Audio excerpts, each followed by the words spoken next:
ಓಂ ಗುರುಭ್ಯೋ ನಮಃ. ಮಾನ್ಯ ಬಂಧುಗಳೇ ನಮಸ್ಕಾರ. ವಾಸ್ತು ಬೈ ಅಶೋಕರಾವ್, ವಾಸ್ತು ತಜ್ಞರು. ಈ ದಿನದ ಒಂದು ವಿಶೇಷ ಸಂಚಿಕೆ ಏನಪ್ಪಾ ಅಂತಂದ್ರೆ ಕಾರ್ಯಕ್ರಮ ನಿವೇಶನವನ್ನು ತೆಗೆದುಕೊಳ್ಳುವಂತ ವಿಚಾರದಲ್ಲಿ, ಅಂದ್ರೆ ದಿಕ್ಕುಗಳ ಗುಣ ವಿಶೇಷತೆ ಅಂತ ನಾವು ಹೇಳ್ತೀವಿ ನಮ್ಮ ವಾಸ್ತುಶಾಸ್ತ್ರದಲ್ಲಿ. ಅಂದ್ರೆ ಮನುಷ್ಯನಿಗೆ ಈ ಬ್ರಹ್ಮಾಂಡದಲ್ಲಿ ಪಂಚಭೂತಗಳಲ್ಲಿ ಎಲ್ಲಾ ದಿಕ್ಕುಗಳು ಆಗಿ ಬರ್ತವೆ. ಹೇಗೆ ನಾವು ಪಂಚಭೂತಗಳಲ್ಲಿ ಜೊತೆಯಾಗಿ ನಾವು ಜೀವನವನ್ನು ಕಳಿಬೇಕು, ನೀವು ತೆಗೆದುಕೊಂಡಂತ ನಿವೇಶನ ನಿಮ್ಮೆಲ್ಲರಿಗೂ ಆಗಿ ಬರ್ತದೆ. ಅಂದ್ರೆ ನಿಮ್ಮ ಮನೆಯಲ್ಲಿ ನೇಮಕ್ಕೋಸ್ಕರ ಬೇರೆ ಬೇರೆ, ಹುಟ್ಟಿದ ಡೇಟಿಗೋಸ್ಕರ ಬೇರೆ ಬೇರೆ ಇರ್ತದಲ್ಲ, ಹಾಗೆ ಆ ತರ ಏನಿಲ್ಲ. ಎಲ್ಲಾ ದಿಕ್ಕಿಗೂ ಎಲ್ಲರಿಗೂ ನಿವೇಶನ ಆಗಿ ಬರ್ತದೆ. ಅಂತ ದಿಕ್ಕುಗಳ ಗುಣ ವಿಶೇಷತೆಯನ್ನು ತಿಳಿದುಕೊಳ್ಳೋಣ. ಮೊದಲನೇ ಸ್ಥಾನದಲ್ಲಿ ಬರೋದು ಈಶಾನ್ಯ.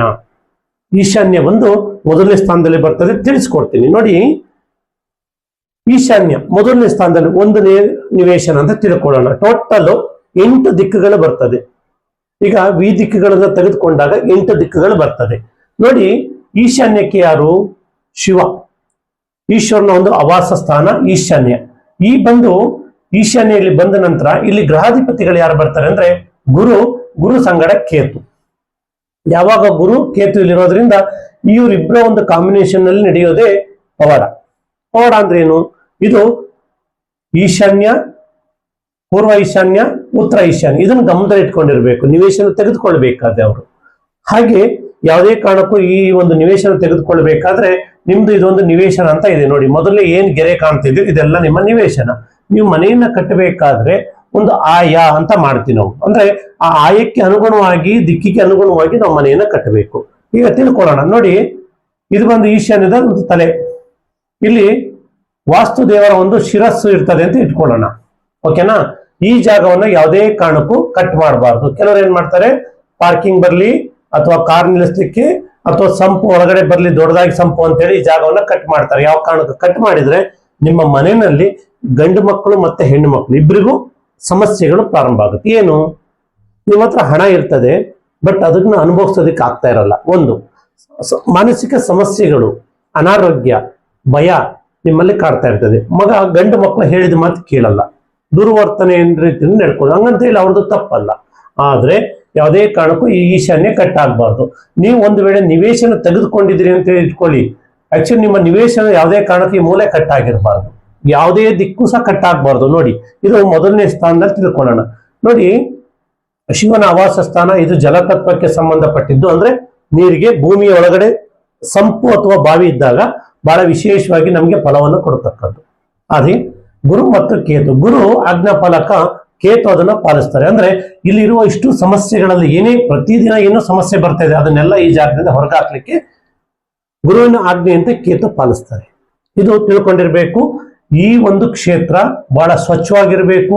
ಇಲ್ಲಿ ಯಾವುದೇ ರೀತಿ ಭಾರ ಆಗ್ಲಿ, ಸ್ನಾನದ ಮನೆ ಆಗ್ಲಿ, ಅಡಿಗೆ ಮನೆ ಆಗ್ಲಿ, ಅಥವಾ ಇನ್ ಯಾವುದೇ ಒಂದು ದೇವರ ಮನೆ ಸಹ ಈ ಜಾಗದಲ್ಲಿ ಬರಬಾರ್ದು ಈಶಾನ್ಯದಲ್ಲಿ. ಮತ್ತೆ ಈಶಾನ್ಯ ನಿಮ್ಮ ನೋಡಿ, ಇದು ನಿಮ್ದು ನಿವೇಶನ ಅಂದ್ರೆ ಇದು ನಿಮ್ ನಿವೇಶನ, ಇದು ನಿಮ್ಮ ಗೋಡೆ ಅಂದ್ರೆ ಫೌಂಡೇಶನ್. ಇದನ್ನ ಯಾವುದೇ ಕಾರಣಕ್ಕೆ ಬೆಳೆಸ್ಕೊಳ್ಬಾರ್ದು. ಕೆಲವರು ಹೇಳ್ತಾರೆ ಬೆಳೆಸ್ಕೊಂಡು ಒಳ್ಳೇದು. ಆಗೇನಾಗುತ್ತೆ ಅಂದ್ರೆ ಆಯಕ್ಕೆ ತೊಂದರೆ ಬರ್ತದೆ, ಆಯಕ್ಕೆ ತೊಂದರೆ ಬಂದ್ಬಿಡ್ತದೆ. ಇದನ್ನ ನೆನ್ಪಿಟ್ಕೊಳ್ಬೇಕು. ಯಾವಾಗ ಆಯಕ್ಕೆ ತೊಂದರೆ ಬಂತು, ಆ ಮನೆಯ ಮುಖ್ಯಸ್ಥೆ ಇರ್ಬೋದು ಅಥವಾ ಮುಖ್ಯಸ್ಥೆ ಇರ್ಬೋದು, ಇಬ್ರಿಗೂ ಆಯುಷ್ಯಲ್ಲಿ ವೇರಿಯೇಷನ್. ಅಂದ್ರೆ ತುಂಬಾ ಚೆನ್ನಾಗಿರ್ತಾರೆ, ಬಟ್ ಅನಾರೋಗ್ಯದಿಂದ ನರಳುತ್ತಾ ಇರ್ತಾರೆ.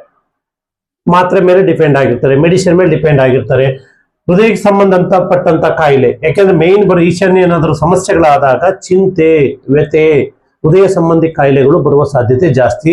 ದೇಹದಲ್ಲಿ ಬರಬಾರದ ಕಾಯಿಲೆಗಳು ಬಂದು ಯಾವಾಗ್ಲೂ ನರಳುತ್ತಾ ಇರ್ತಾರೆ. ಆದ್ರೆ ಹಣ ಇರ್ತದೆ, ಬಟ್ ಹಣ ಏನೂ ಕೆಲಸ ಮಾಡಲ್ಲ. ನಿಮ್ಮ ಆರೋಗ್ಯ ಕೆಡುತ್ತೆ, ಮಕ್ಕಳು ನಿಮ್ಮ ಮನಃಶಾಂತಿಯನ್ನು ಕೆಡಿಸ್ತಾರೆ. ಅಥವಾ ಉತ್ತರ ದಿಕ್ಕಿನಲ್ಲಿ ಲೋಪದೋಷಗಳಾದಾಗ ಮನೆಯ ಮಗಳು ಮನೆ ಬಿಟ್ಟು ಹೋಗ್ಬೋದು, ಅಥವಾ ಮನೆಯ ಸೊಸೆಯಿಂದ ನಿಮಗೆ ಕಿರಿಕಿರಿ ಆಗ್ತದೆ. ಇದು ನೆನ್ಪಿಟ್ಕೊಳ್ಳಿ. ಪೂರ್ವ ಈಶಾನ್ಯದಲ್ಲಿ ಏನಾದ್ರು ಲೋಪದೋಷಗಳಾಗಿದ್ದಾಗ ಮನೆಯ ಮಗ, ಅದರಲ್ಲೂ ಮನೆಯ ಯಾವುದೇ ಗಂಡು ಮಕ್ಕಳಿದ್ರೆ ಒಬ್ರು ಏಳು ಒಬ್ರು ಬೀಳಾಗಿರ್ತಾರೆ. ಇದನ್ನ ನೆನ್ಪಿಟ್ಕೊಂಡಿರ್ಬೇಕು. ಈ ಈಶಾನ್ಯದಲ್ಲಿ ಏನಾದ್ರು ಲೋಪದೋಷಗಳು, ಇವರಿಬ್ಬರೂ ಸಹ ನೆಮ್ಮದಿಯಾದಂತ, ನಿಮ್ಮ ಗಂಡ ಹೆಂಡತಿ ನೆಮ್ಮದಿನೂ ಇರೋದಿಲ್ಲ. ವಿಶೇಷವಾಗಿ ಹಣಕ್ಕೆ ತೊಂದರೆ ಆಗ್ತಾ ಬರ್ತಾ ಇರ್ತದೆ. ಬರ್ತಾ ಬರ್ತಾ ನಿಮ್ಮ ಆರ್ಥಿಕ ಪರಿಸ್ಥಿತಿ ಕುಗ್ಗೋಗ್ತಾ ಇರ್ತದೆ. ನೀವು ಗಳಿಸಿದಂತ ಆಸ್ತಿನೆಲ್ಲ ಅಥವಾ ಹಣವನ್ನೆಲ್ಲ ಇಲ್ಲ ಪರರ ಪಾಲಾಗೋ ಸಾಧ್ಯತೆ ಜಾಸ್ತಿ ಇರ್ತದೆ. ಅದೇ ರೀತಿಯಲ್ಲಿ ನಿಮ್ದು ಅನಾರೋಗ್ಯಕ್ಕೆ ಹೋಗುವ ಸಾಧ್ಯತೆ ಜಾಸ್ತಿ ಇರ್ತದೆ. ಇದನ್ನು ಗಮನದಲ್ಲಿ ಇಟ್ಕೊಳ್ಳಿ. ಈ ಈಶಾನ್ಯ ಬ್ಲಾಕ್ ಅಂತ ಹೇಳ್ತೀವಿ. ಅಂದ್ರೆ ಪೂರ್ವ ಈಶಾನ್ಯ, ಉತ್ತರ ಈಶಾನ್ಯ, ಈಶಾನ್ಯ ಈ ಮೂರು ದಿಕ್ಕು ಸೇರುವಂತದನ್ನ ಈಶಾನ್ಯ ಬ್ಲಾಕ್ ಅಂತ ಹೇಳ್ತೀವಿ. ಇಲ್ಲಿ ಯಾವುದೇ ಕಾರಣಕ್ಕೂ ನೀವು ಲೋಪದೋಷಗಳು ಮಾಡಿಕೊಂಡಾಗ ಅಂದ್ರೆ ಮನೆಯನ್ನು ಏನ್ ಮಾಡ್ತಾರೆ, ಕೆಲವರು ದೊಡ್ಡದಾಗಿ ಬರ್ಲಿ ಅಂತ ಎಂಟು ತನಕ ಕಟ್ಟವರು ಇರ್ತಾರೆ. ಪಶ್ಚಿಮ ದಿಕ್ಕಿನ ಪ್ರವೇಶದ ಅದು ಹೇಳ್ಕೊಡ್ತೀನಿ ಮುಂದಿನ ಸಂಚಿಕೆಯಲ್ಲಿ. ಇದು ಪೂರ್ವದ ರಸ್ತೆ ಅಂತಲೇ ಇಟ್ಕೊಳ್ಳಿ. ಇದು ಪೂರ್ವದ ರಸ್ತೆ, ಇದು ಬಂದು ಉತ್ತರದ ರಸ್ತೆ. ಇದು ನಿಮ್ಮ ಒಂದು ನಿವೇಶನಕ್ಕೆ ಆಗೇನಾಗುತ್ತೆ ಅಂದ್ರೆ ಇದನ್ನ ನಾವು ಈಶಾನ್ಯ ಬ್ಲಾಕ್ ಅಂತ ಹೇಳ್ತೀವಿ. ಯಾವುದೇ ಕಾರಣಕ್ಕೂ ನಿವೇಶನ ಬೆಳೆದ್ರೂ ಪರವಾಗಿಲ್ಲ, ಯಾವುದೇ ಕಾರಣಕ್ಕೂ ನೀವು ಮನೆಯನ್ನು ಕಟ್ಟಬೇಕಾದ್ರೆ ಈ ಅಡಿಪಾಯ, ಆಯ, ಪಾಯ ಮತ್ತೆ ಫೌಂಡೇಶನ್ ಅಂತ ಏನ್ ಹೇಳ್ತೀವಲ್ಲ, ಇದು ಯಾವುದೇ ಕಾರಣಕ್ಕೂ ಬೆಳಿಬಾರ್ದು.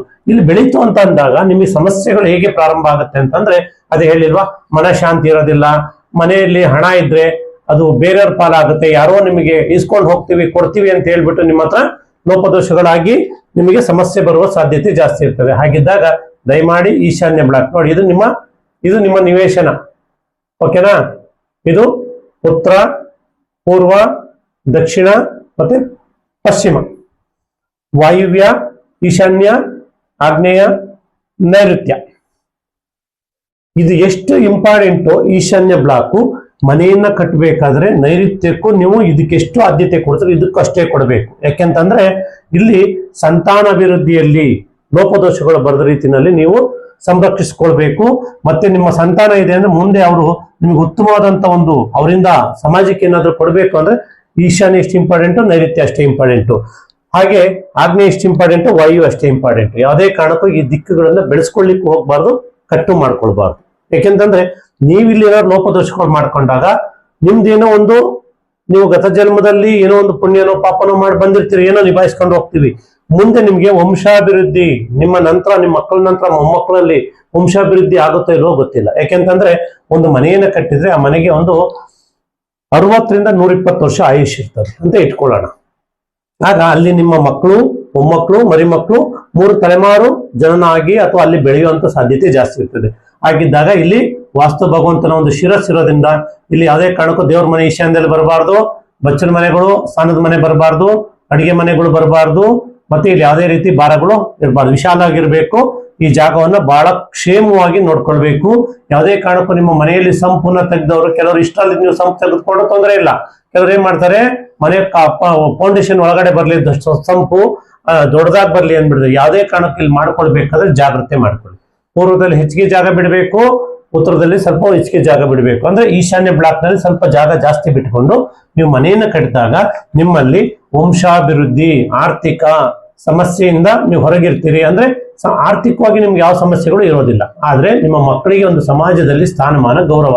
ನೋಡಿ, ನಮಗೆ ಒಂದು ಮನೆಯನ್ನು ಕಟ್ಟಬೇಕು, ಪ್ರತಿಯೊಬ್ಬರು ಒಂದು ಮನೆ ಕಟ್ಟಿ. ನಾವು ಹೇಳ್ತೀವಲ್ಲ, ನೀವು ಊರಲ್ಲಿ ಇರ್ಬೋದು, ನೀವು ಹಳ್ಳಿನಲ್ಲಿ ಇರ್ಬೋದು, ಅಥವಾ ನೀವು ಪಟ್ಟಣದಲ್ಲಿರ್ಬೋದು, ನಿಮ್ಮದು ಅಂತ ಒಂದು ಮನೆ ಇರಬೇಕು. ಆ ಮನೆ ನಿಮ್ಮನ್ನ ಕಾಪಾಡ್ತದೆ. ಈಗ ನಮ್ಮ ದೇಹ ಹೇಗೆ ನಮ್ಮನ್ನ ಸಂರಕ್ಷಣೆ ಮಾಡ್ತದೋ ಹಾಗೆ ಈ ವಾಸ್ತುವಾಗಿ ನಿಮ್ಮ ಮನೆಯನ್ನ ಕಟ್ಟಿದ್ದೇ ಆದಾಗ ಆ ಮನೆ ನಿಮಗೆ ಒಂದು ಮಾರ್ಗವನ್ನ ತೋರಿಸ್ತದೆ. ಎಷ್ಟೋ ಜನ ನೋಡಿ, ನೀವು ಹುಟ್ಟಿ ಬಂದಂತ ಹಳ್ಳಿಯಿಂದ ಇವತ್ತು ಯಾವುದೋ ಒಂದು ನಗರಕ್ಕೆ ಬಂದು ಶ್ರೀಮಂತರಾಗಿರ್ತೀರಿ, ಆದ್ರೆ ಆ ಮನೆಯನ್ನ ಕಡೆಗಣಿಸ್ತೀರಿ. ಅದೇ ಕೆಲವರು ಊರಲ್ಲಿ ಏನೂ ಆಗಿರಲ್ಲ, ಹೊರಗಡೆ ಬಂದು ಒಂದು ಯಾವುದೋ ಒಂದು ಬಾಡಿಗೆ ಮನೆಗೆ ಬಂದ್ಬಿಟ್ಟು ಒಳ್ಳೇದಾಗಿರ್ತದೆ. ಯಾಕೆಂದ್ರೆ ಆ ಮನೆಯ ಒಂದು ಆಯ ಚೆನ್ನಾಗಿರ್ತದೆ, ಆ ದಿಕ್ಕು ಚೆನ್ನಾಗಿರ್ತದೆ, ಆ ಮನೆ ಮಾಲೀಕ ಮನೆಯನ್ನು ನಿಮಗೆ ಕೊಟ್ಟಾಗ ಅವ್ರ ಮನಸ್ಥಿತಿನೂ ಚೆನ್ನಾಗಿರ್ತದೆ. ನೀವು ಇಲ್ಲಿ ಬೆಳವಣಿಗೆ ಆಗ್ತೀರಿ. ನೀವು ಬೆಂಗಳೂರಿಗೆ ಅಥವಾ ಯಾವುದೇ ನಗರಕ್ಕೆ ಹೋದಾಗ ನೀವು ಬೆಳವಣಿಗೆ ಆಗ್ತಾ ಇದ್ದೀರಿ, ನಿಮ್ಮ ಹತ್ರ ಆರ್ಥಿಕ ಪರಿಸ್ಥಿತಿ ಚೆನ್ನಾಗಿದೆ, ನಿಮ್ಮ ವ್ಯಾಪಾರಗಳು ಚೆನ್ನಾಗಿ ನಡೀತಾ ಇದೆ, ನಿಮ್ಗೆ ಉತ್ತಮ ಜಾಬ್ ಸಿಕ್ಕಿದೆ, ಅಥವಾ ನಿಮ್ಗೆ ಏನಾದ್ರು ಒಂದು ಒಳ್ಳೇದಾಗ್ತಾ ಇದೆ ಅಂದ್ರೆ ನೀವು ಅಂದ್ಕೊಳ್ಬೇಕು, ಆ ನೀವು ವಾಸ ಮಾಡುವಂತ ಮನೆ ಮತ್ತೆ ನಿಮ್ಮ ಮನೋಶಕ್ತಿ ಇದು ಎರಡರ ಮೇಲೆ ಡಿಪೆಂಡ್ ಆಗುತ್ತೆ ಹೊರತು ದೇವರು ಮಾತ್ರ ಆಶೀರ್ವಾದ ಮಾಡ್ತಾರೆ, ಶಾಪವನ್ನು ಕೊಡೋದಿಲ್ಲ, ವರವನ್ನು ಕೊಡೋದಿಲ್ಲ. ಅವಕಾಶಗಳನ್ನು ಮಾತ್ರ ಭಗವಂತ ತೋರಿಸ್ತಾರೆ, ಬಟ್ ನಾವು ಅವಕಾಶಗಳು ಹುಡಿಕೊಂಡು ಹೋಗ್ಬೇಕು. ಹಾಗೆ ಇದು ಈಶಾನ್ಯ ಬ್ಲಾಕಿನ ಒಂದು ವಿಶೇಷ ಸಂಚಿಕೆ ನಿವೇಶನ ಆಗಿರ್ತದೆ. ನೀವು ಯಾವುದೇ ಕಾರಣಕ್ಕೂ ಈ ಬ್ಲಾಕ್ ಅನ್ನ ನೀವು ಕೆಡಿಸ್ಕೊಳ್ಳಿಕ್ ಹೋಗ್ಬೇಡಿ. ಈ ಬ್ಲಾಕ್ ನೀವು ಕೆಡಿಸ್ಕೊಳ್ತು ಅಂತಂದ್ರೆ ನಿಮ್ಮ ಜೀವನದಲ್ಲಿ ಹೇಳ್ಬಿಡ್ತೀನಿ, ಬೇಕಾದ್ರೆ ನೋಟ್ ಮಾಡಿ ಇಟ್ಕೊಳ್ಳಿ. ಇದನ್ನು ಸರಿಯಾಗಿ ನೀವು ಅಳವಡಿಸ್ಕೊಂಡಿದ್ದೆ ಆದ್ರೆ ನೀವು ಆರೋಗ್ಯವಂತರಾಗಿರ್ತೀರಿ, ನಿಮ್ಮ ಸಂಸಾರದಲ್ಲಿ ನೆಮ್ಮದಿ, ಶಾಂತಿ, ಸಮೃದ್ಧಿ ತುಂಬಿರ್ತದೆ, ನಿಮ್ಮ ಆರ್ಥಿಕ ಪರಿಸ್ಥಿತಿ ಉತ್ತಮವಾಗಿರ್ತದೆ, ನಿಮ್ಮ ಒಂದು ಆಯುಷ್ ಜೀವನ ಅಂತ ನಾವೇನ್ ಹೇಳ್ತೀವಲ್ಲ ಆ ಆಯುಷ್ ಪ್ರತಿಯೊಬ್ಬ ಮನುಷ್ಯನಿಗೂ 100ರಿಂದ 120 ವರ್ಷ ಅಂತ ಒಂದು ಶಾಸ್ತ್ರದಲ್ಲಿ ಅಥವಾ ಒಂದು ಇತಿಹಾಸದಲ್ಲಿ ಇದೆ ಅನ್ಕೊಳ್ಳೋಣ. ಅಟ್ಲೀಸ್ಟ್ ನೀವು ಗಳಿಸಿದ ಸಂಪತ್ತನ್ನು ನೀವು ತಿಂತೀರಿ, ಪರರ ಪಾಲು ಮಾಡೋದಿಲ್ಲ. ಇದೊಂದು ನೆನ್ಪಿಟ್ಕೊಳ್ಬೇಕು. ಅದೇ ಇಲ್ಲಿ ಲೋಪದೋಷಗಳು ಮಾಡಿಕೊಂಡಾಗ ಆರ್ಥಿಕವಾಗಿ ಸಂಕಷ್ಟಕ್ಕೆ ತಗಲಾಕೊಳ್ತೀರಿ, ಅನಾರೋಗ್ಯ ಮತ್ತೆ ಚಿಂತೆಯಿಂದ ಮುಳುಗ್ತೀರಿ, ಮಕ್ಕಳು ಹೇಳಿದ ಮಾತು ಕೇಳಲ್ಲ, ನಿಮ್ಮ ಮಕ್ಕಳೇ ಒಂದು ದಿವಸ ನಿಮ್ಮ ಪಾಲಿಗೆ ಶತ್ರು ಆಗ್ಬಹುದು, ಅಥವಾ ನಿಮ್ಮ ಮನೆಗೆ ಬಂದಂತ ಸೊಸೆ ನಿಮ್ಮ ಪಾಲಿಗೆ ಶತ್ರು ಆಗ್ಬಹುದು, ಅಥವಾ ನಿಮ್ಮ ಮಗಳು ಮನೆಯಿಂದ ಮನೆ ಬಿಟ್ಟು ಹೋಗಿ ನಾಳೆ ನಿಮ್ಮ ಮೇಲೆ ದಬ್ಬಾಳಿಕೆ ನಡೆಸಬಹುದು. ಮನೆಗೆ ಬರುವಂತ ಅಳಿಯ ಮಗನಾಗಿ ಬರ್ಬೇಕು ವಿನಃ ಅವನು ನಿಮ್ಗೆ ಶತ್ರು ಆಗ್ಬಾರ್ದು.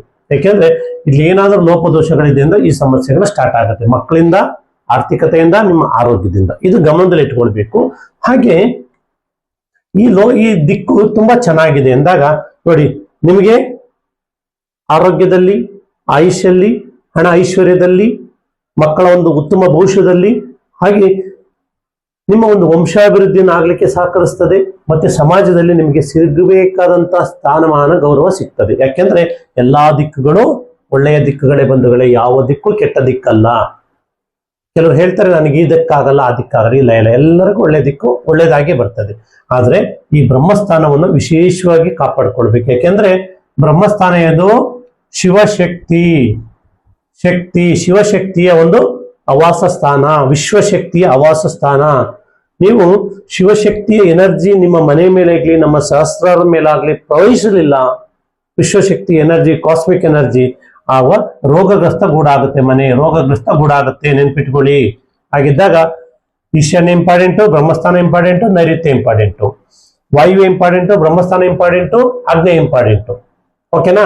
ಇಷ್ಟನ್ನ ನೀವು ಗಮನಿಸ್ಕೊಂಡು ಪರಿಪೂರ್ಣವಾದಂತ ದಿಕ್ಕಿಗೆ ಅನುಗುಣವಾಗಿ ನೀವು ಮನೆಯನ್ನ ಈಶಾನ್ಯ ಬ್ಲಾಕ್ ಅನ್ನು ಕಾಪಾಡಿಕೊಂಡಿದ್ರೆ ನಿಮ್ಮ ಜೀವನದಲ್ಲಿ ಏನೇ ಸಮಸ್ಯೆಗಳು ಬರ್ತಿರ್ತದೆ, ಮನುಷ್ಯ ಅಂದ ಮೇಲೆ ಸಮಸ್ಯೆಗಳು ಚಿಕ್ಕ ಪುಟ್ಟದ್ದು ಬರ್ತದೆ, ಆದ್ರೆ ಗಂಡಾಂತರಗಳು ಬರಬಾರ್ದು. ನಮ್ಮ ಜೀವನದಲ್ಲಿ ಅಕಾಲಿಕ ಮರಣ, ಇನ್ನು ಆಯುಷ್ಯಿದ್ದಂಗೆ ಸತ್ತೋಗಿರ್ತಾರೆ. ಕಾರಣ ಯಾಕಿರ್ಬೋದು? ನಮ್ಮ ವಾಸ್ತುವಾಗಿ ಮನೆಯನ್ನ ಕಟ್ಟಲಿಲ್ಲ, ಆಯಕ್ಕೆ ಅನುಗುಣವಾಗಿ ನಾವು ಕಟ್ಟಲಿಲ್ಲ, ಪಂಚಭೂತಗಳಿಗೆ ವಿರುದ್ಧವಾಗಿ ಕಟ್ಟದೆ ಅನುಗುಣವಾಗಿ ಕಟ್ಟಿದಾಗ ನೋಡಿ ಈ ಸಮಸ್ಯೆಗಳು ಪ್ರಾರಂಭ ಆಗುತ್ತೆ ಅಂತ ಇಟ್ಕೊಳ್ಳೋಣ. ಉದಾಹರಣೆಗೆ ಎಲ್ಲಾ ತರದಲ್ಲಿ ನೀವು ಕಟ್ಟಿದಿರಿ, ನಿಮ್ಗೆ ಏನೇ ಚಿಕ್ಕ ಪುಟ್ಟ ಸಮಸ್ಯೆ ಅದು ಪ್ರತಿಯೊಬ್ಬರಿಗೂ ಬರ್ತದೆ. ಹಾಗೆ ಅದನ್ನು ನಿಭಾಯಿಸುವಂತ ಶಕ್ತಿ, ಆ ಎನರ್ಜಿ, ಆ ಒಂದು ಪವರ್ ನಿಮ್ಗೆ ಇರ್ತದೆ. ಅದು ವೇಳೆ ಇಲ್ಲಿ ಲೋಪದೋಷಗಳಾಗಿದ್ದಾಗ ಚಿಕ್ಕ ಪುಟ್ಟ ಸಮಸ್ಯೆಗೆ ದೊಡ್ಡ ಸಮಸ್ಯೆ ಆಗುತ್ತೆ. ಹಾಗಿದ್ದಾಗ ದಯಮಾಡಿ ಈ ಈಶಾನ್ಯ ಬ್ಲಾಕು ಈಶ್ವರನ ಆವಾಸ ಸ್ಥಾನ, ಗುರು ಸಂಗಡ ಕೇತು ನೆಲೆಸಿರುವಂತದ್ದು. ನೋಡಿ, ಗ್ರಹಾಧಿಪತಿ ಗುರು ಬರ್ತಾರೆ, ಗ್ರಹಾಧಿಪತಿ ಕೇತು ಬರ್ತಾರೆ. ಯಾಕೆಂದ್ರೆ 9 ಗ್ರಹಗಳಲ್ಲಿ ಎಲ್ಲಾ ದಿಕ್ಕಿಗೂ ಒಂದೊಂದು ಗ್ರಹಾಧಿಪತಿಗಳಿದ್ರೆ ಈಶಾನ್ಯಕ್ಕೆ ವಿಶೇಷವಾಗಿ 2 ಗ್ರಹಗಳು ಅಧಿಪತಿಗಳಾಗಿರ್ತಾರೆ. ಇಲ್ಲಿ ಈಶ್ವರನ ಆವಾಸ ಸ್ಥಾನ, ಭಗವಂತನಾದ ವಾಸ್ತುಮೂರ್ತಿಯ ಒಂದು ಶಿರಸ್ಸು ಇರೋದ್ರಿಂದ ವಿಶೇಷವಾದ ಅಂದ್ರೆ ಇಡೀ ನಿಮ್ಮ ಸಂಸಾರದ ಒಂದು ಪ್ರತಿಯೊಂದು ಜವಾಬ್ದಾರಿಯನ್ನು ತೆಗೆದುಕೊಂಡು ನಿಮಗೆ ನಿರ್ಧಾರ ಮಾಡೋದು ಈ ದಿಕ್ಕು. ಹಾಗಾಗಿ ಈ ದಿಕ್ಕಿನ ನಿವೇಶನವನ್ನ ಯಾರಾದ್ರೂ ತೆಗೆದುಕೊಳ್ಬೇಕು ಅಂತ ಇದ್ರೆ ನೀವು ಅದನ್ನ ಪರಿಪೂರ್ಣವಾಗಿ ತೆಗೆದುಕೊಂಡು ವಾಸ್ತುಸಮ್ಮತವಾಗಿ, ಆಯಸಮ್ಮತವಾಗಿ, ದಿಕ್ಕಿಗೆ ಅನುಗುಣವಾಗಿ ಮನೆಯನ್ನ ಕಟ್ಟಿ ನಿಮ್ಮ ಜೀವನದಲ್ಲಿ ಪಡಿಬೇಕಾದಂತ ಅಷ್ಟು ಸಂಪತ್ತನ್ನು ನೀವು ಪಡ್ಕೊಳ್ಬಹುದು. ಕಾಣ್ತಾ ಇದೆಯಲ್ವಾ? ಯಾಕೆಂದ್ರೆ ಇದ್ರ ರೂಪದಲ್ಲಿ ನಿಮ್ಗೆ ಹೇಳ್ತಾ ಇದ್ದೀನಿ. ಇಂಥ ನಿವೇಶನ ಬಂದಾಗ ನಿಮ್ಮ ಲಕ್ಕು ಬದಲಾಗುತ್ತೆ. ಒಂದು ನಿವೇಶನ ನೋಡಿ, ಪ್ರತಿಯೊಬ್ಬರಿಗೂ ಉತ್ತರ ದಕ್ಷಿಣದ ನಿವೇಶನ ತೆಗೆದುಕೊಂಡ್ರೆ ನಿಮ್ಮ ಮನೆಯಲ್ಲಿ ಹೆಣ್ಮಕ್ಳು ಜನನ ಆಗಿದ್ದಾರೆ, ಹೆಣ್ಮಕ್ಳು ಸೊಸೆದಿರು ಅನುವಾಗಿ ಸಂತೋಷವಾಗಿ ಹೆಣ್ಮಕ್ಳು ಇರ್ತಾರೆ. ಪೂರ್ವ ಮತ್ತೆ ಪಶ್ಚಿಮದ ನಿವೇಶನ ನಿಮ್ಮ ಮನೆಗೆ ಒಂದು ಗಂಡು ಮಗು ಇದ್ದಾಗೆ, ಇದು ನೆನ್ಪಿಟ್ಕೊಳ್ಬೇಕು.